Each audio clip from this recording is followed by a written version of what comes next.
사무엘상 2장 후반절의 내용을 가지고 여러분과 은혜로운 말씀을 나누고자 합니다.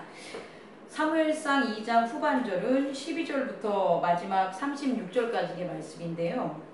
이 말씀을 보면 대조적인 두 가족이 등장해요. 하나는 엘가나와 한나와 사무엘이라는 이 사무엘 가정이 있고요. 또 한 가정은 엘리 제사장과 홈리아 비느비스라는 그 아들을 둔 그 엘리 가정을 둘 수가 있어요. 이 두 가정은 오늘 바로 이 말씀을 나누는 이 시점을 기준으로 혹은 이 시점이 이루어지는 근시적인 시간 동안 서로 다른 방향을 향해 걸어가고 있는 것을 우리가 확인할 수 있는데, 말씀을 통해서 과연 이들이 서로 다른 방향으로 걸어갈 수밖에 없고, 또 그러므로 말미암아 어떠한 일들을 처하게 되고 그런 일들이 결국 성경을 읽고 말씀을 듣는 우리에게 어떤 의미로 받아들여지고 전해져야 되는지에 대해서 여러분과 나누려고 합니다.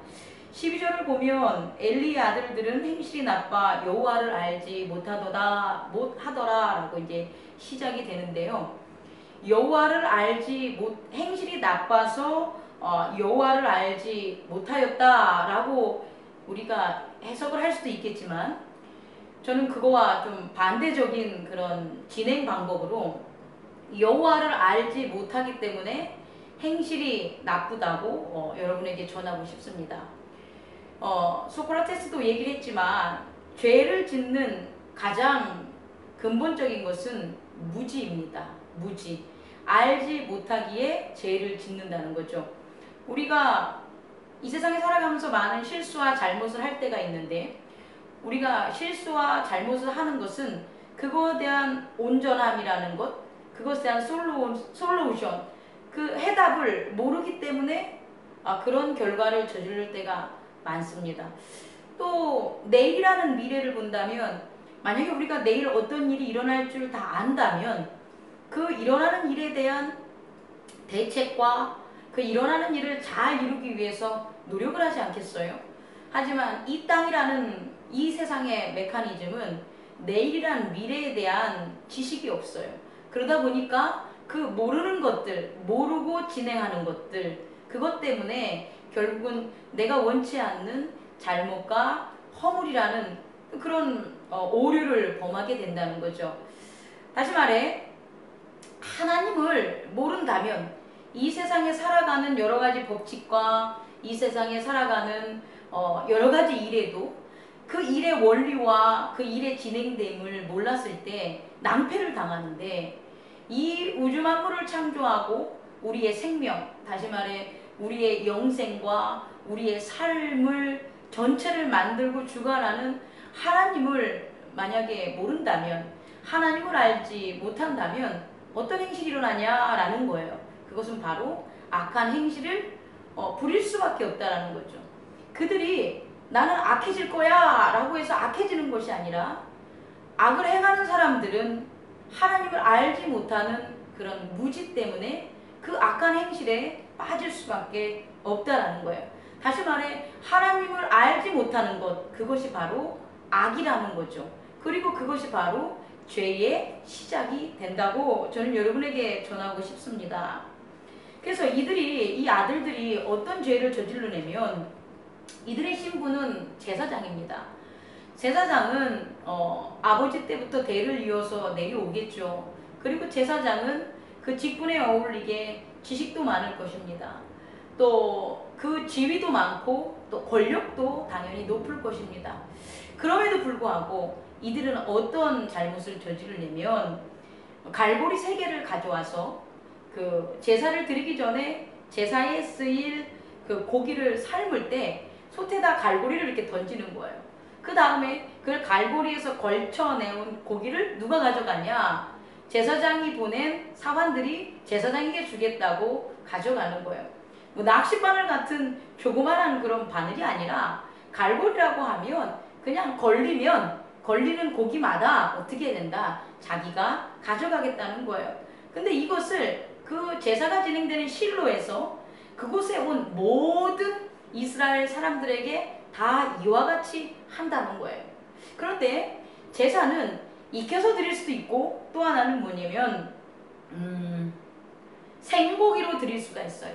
제사를 드릴 때는 생으로 먼저 기름을 하나님께 태우고 그 다음에 고기를 구워서 화제로 하나님께 제사를 드리는데, 이 제사장의 아들 엘리의 아들 이 홈니와 비느하스가 태우기도 전에, 기름이 태우기도 전에 사환을 보내서 그 제사를 드리려고 하는 사람들에게 고기를 내라고 하는 거예요. 그랬을 때 제사를 드리러 온 사람이 아니다, 제사를 드리기 전에 먼저 하나님께 바치는 게 맞다라고 하면 그들이 어떻게 되냐면 여기서 억지로 6절에 보면 억지로 빼앗으니라 라고 기록이 되어 있어요.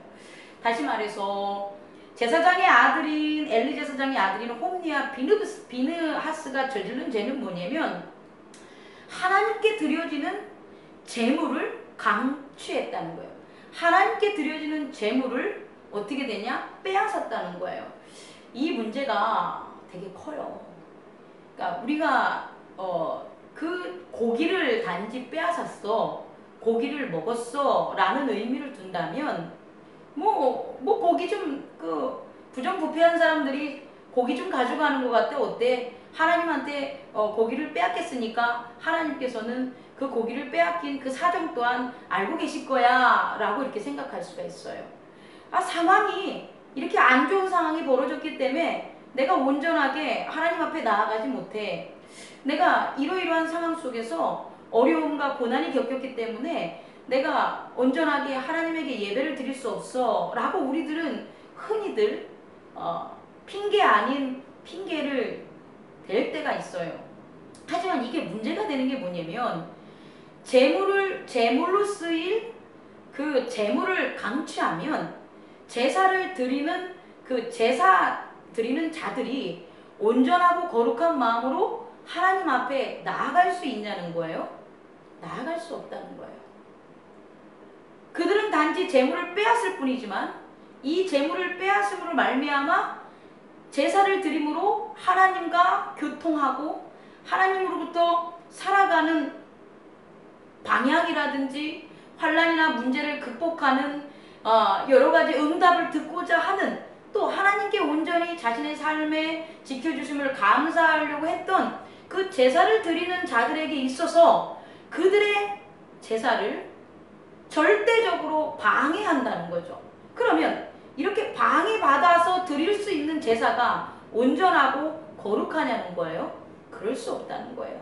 그 제사 역시 불완전하고 거룩하지 못하기 때문에 하나님께서 연락하지 않는다는 거예요. 다시 말해 그들은 하나님을 모르는 그들의 무지함으로 인해서 제사 드리려는 그 제물에 대한 자신의 욕심과 권력과 힘을, 영향력을 행사해서 뺏음으로 결국 어떻게 되냐? 그 제물을 빼앗는 거에서 끝나는 것이 아니라 그 민족, 이스라엘 민족이 하나님 앞에 걸어나가고 하나님의 백성으로서 선한 삶을 살아가는 것을 막는다는 거죠. 그래서 예배를 집도하는 겸허하게, 저도 목사지만 예배 진행자들과 목회자들, 종교인들은 정말 청렴하고 결백해야 되는 거죠. 그리고 거룩한 그런 행실을 해야 되는데, 내가 거룩하게 살고 싶어, 내가 악을 행하고 싶어, 이 문제가 내 의지와 내 뜻이 아니라는 거예요. 내가 거룩하게 행하고 싶은 것은 하나님을 아는 지혜에서 발생하고, 역으로 내가 악한 행실을 하는 것은 하나님을 아는 지혜가 없을 때 발생하는 당연한 이 세상의 현상이라는 거죠. 이것에 비해서 사무엘의 그 가정을 보면 사무엘을 얻기까지 참 힘든 그런 세월을 보낸 우리 한나가 여호와께 기도를 함으로써 아들을 얻게 되잖아요. 그리고 그 기도를 이루려고, 서원 기도를 이루려고 매년 정성스럽게 세마포를 준비해서 해마다 실로를 찾아 사무엘에게 세마포를 입혔다는 거죠. 그러면 우리가 미루어 짐작할 때 한나는 1년 내내 그가 생각하고 그가 마음에 두고 자신을 정결하게 하나님 앞에 나아갈 수 있는 그런 통로가 뭐냐고 본다면 하나님의 전에서 하나님을 섬기는 사무엘이라는 거예요. 그러면 한나의 삶은 1년 동안 그 제사를 위해서 얼마나 많은 거룩함과 경건함으로 준비를 하지 않겠냐는 거죠. 그렇게 준비를 하고 오면 사무엘을 만나서 어렸을 때부터 이제 보냈는데 그냥 옷만 주고 가겠냐는 거예요. 그렇지 않다는 거예요. 엘가나와 한나는 사무엘을 만난 후 사무엘에게 너는 귀한 하나님의 자녀다. 너가 이 땅에 온 것은 하나님께서 너를 우리에게 이러이러한 궁핍한 삶과 어려운 삶과 해결되지 않는 불행 속에서 하나님께 기도하고 서원함으로써 받은 너는 축복이야 라는 그와 같은 사무엘의 정체성과 하나님 아는 일에 섬기는 일에 너가 최선을 다해야 돼 하는 것들을 나누지 않았겠습니까? 그것이 바로 엘리의 가정과 바로 한나와 엘가나의 가정에서의 대조적인 차이점이라는 거죠. 이와 같은 차이점이 어떤 식으로 가게 되냐면 결국은 하나님을 알지 못해서 범죄하게 된 그 아들들의 소문이 온 이스라엘에 퍼지니까 엘리 대사장이 아들을 불러다가 24절에서 이렇게 말해요. 내 아들들아 그지하지 말라 그리하지 말라. 내게 들리는 소문이 좋지 아니하더라. 너희가 여호와의 백성으로 범죄하게 하는도다. 아들들을 불러다가 내 아들들아 그렇게 하지 마. 너희들이 범죄하는 게 온 이스라엘 지방에서 들리는 거야 라고 이렇게 하는 거죠.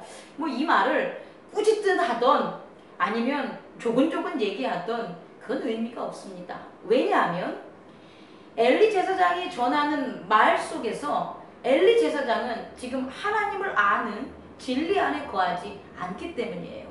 제사장이란 뭐냐면 하나님과 교통하고 하나님을 섬기는 직분과 사명을 가진 자들을 제사장이라고 해요. 그런 제사장은 자기의 아들이 될 수가 없다는 거죠. 그런데 엘리 제사장은 내 아들들아 라고 이미 그 홈리와 비느하스를 인정한 거예요. 그리고 그 홈리와 비느하스의 정체성을 내 아들이라고 둔 거예요. 그러면 내 아들의 삶을 내 아들이 살아가는 그 마음을 어떻게 부모가 컨트롤할 수 있겠습니까? 불가능합니다. 우리는 이런저런 자녀의 문제로 내 뜻대로 안 되고 자녀가 내 마음대로 안 되죠. 근데 그게 너무도 당연하다는 거예요. 내 자녀니까 내 마음대로 안 돼요. 왜냐하면 내 자녀기 때문에 나는 그에게 부모로서의 아이덴티티가 있어요. 부모로서의 아이덴티티를 가지고는 그 자녀를 교육하고 누구에게 바치는 것, 다시 말해 하나님에게 바치는 이 제사장의 직분을 가르칠 수도 없고 인도할 수도 없다라는 거예요. 내가 내 아들로서 하나님의 직분자들, 하나님의 위치에 있는 자들을 내 아들로서 인정하는 그 순간 더 이상 하나님에게 받을 축복은 단절될 수밖에 없는 거예요. 이것이 바로 한나와 엘리 제사장의 차이점이라는 거예요. 한나는 사무엘을 하나님의 소유물로 보고 하나님에게 바쳤어요. 그래서 하나님의 뜻대로 살기를 원했어요. 그 이유는 하나님이 주신 선물이기도 하지만 중요한 건 하나님은 아들을 이렇게 낳게 하는, 내가 아무리 노력해도 얻을 수 없는 아들을 낳게 하는 그런 위엄이 있으시고 능력이 있으시고 존귀한 분이라는 삶의 체험과 인식, 믿음의 경험들이 쌓여졌다라는 거예요. 그래서 내가 키우는 것보다 하나님 안에서 내 아들이 하나님의 사람으로 자랄 때 온전할 거야 라고 하는 확신이 있었던 거예요. 그거에 비해 엘리 제사장은 아니라는 거죠. 하나님의 역할을 하고 하나님이 주신 직분임에도 불구하고 내 아들이라는 그 생각 때문에 그들이 잘못된 점이 있어도 그들을 벌할 수도 없었고 그들을 죽일 수도 없었다는 거예요. 그 결과 어떻게 되냐? 결국은 하나님께서 그들을 놓게 되는 거죠. 이 놓게 된다는 의미는 벌을 준다는 의미도 되지만 그 벌을 준다는 의미는 우리가 일상적으로 하는 거고요. 우리가 구원의 시대, 신학의 시대로 보면 구원하지 않는다는 거예요. 다시 말해 죄를 저지르고 있는 홈리와 비느하스의 그 삶에 구원이라는 걸 하나님께서 하지 않으신다는 거예요. 그러면 홈리와 비느하스는 이미 악한 행실로 죄의 세상에 빠졌기 때문에 어떻게 됩니까? 그러면 그는 죄악의 세상에서 결국은 죄악의 세상의 결과인 뭐가 됩니까? 사망에 이르게 된다는 거죠. 그렇다면 이제 말씀을 좀 여러분에게 마치려고 합니다. 우리가 이렇게 하나님을 그러면 악한 행실과 거룩한 행실에 대한 그런 방향을 제시해주고 그렇게 걸어갈 수 있는 어떤 기본적인 출발점이 되는 하나님을 아는 지식은 과연 뭐냐는 거예요. 하나님을 아는 지식은 성경을 열심히 공부하는 걸까요? 열심히 기도를 하는 걸까요? 열심히 찬양을 하는 걸까요? 그런 것들이 하나님에 대한 지식이 있는 걸까요? 하나님에 대해서 아는 걸까요? 그렇지 않다는 거예요.